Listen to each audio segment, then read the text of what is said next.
Alors, au niveau des vins, surtout les vins rouges, le professeur Renaud de Nancy a bien montré dans son expérimentation et dans ses recherches avec d'autres chercheurs que certains vins, ou du moins certains cépages, étaient bons pour la santé. Mais il dit ceci, qu'à chaque repas, on ne prend qu'un seul verre. Pas 2 verres, pas 3 verres, un seul verre. C'est largement suffisant. De préférence, le soir. On peut prendre à midi, c'est vrai, mais de préférence le soir, parce que le pouvoir du foie est beaucoup plus grand qu'à midi. Ça, c'est un problème de circulation d'énergie dans le corps. Donc, il a donné des noms de vins. Le Syrah, le Tanat, le Grenache, le Pinot Noir, le Merlot.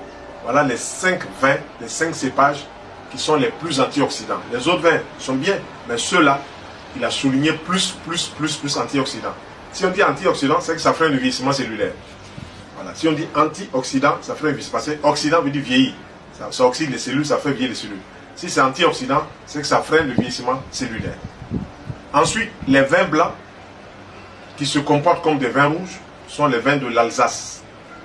Les vins blancs, c'est le Sylvaner, le Gewürztraminer, le Tokay, le Pinot Gris et le Vendange tardive.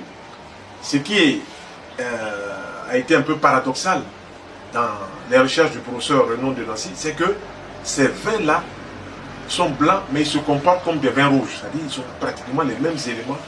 Pourtant, le rouge, c'est les anthocyanes. Mais là, il n'y a pas d'anthocyanes dans les vins blancs, mais ils ont les mêmes caractéristiques que les vins rouges. Et ça, c'est quelque chose d'extraordinaire.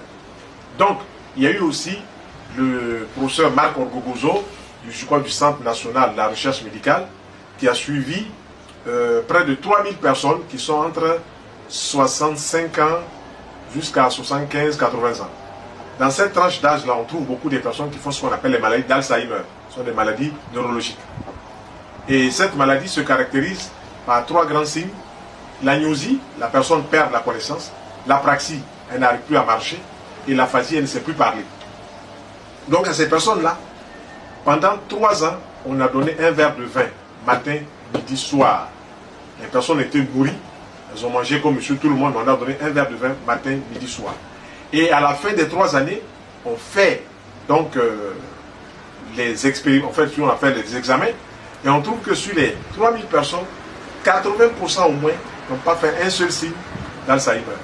Il y avait 20% à peine qui avaient quelques légers signes. Donc ça montre bien que le vin a eu une action pharmacodynamique. Le vin a agi sur la santé. L'expérience est refaite en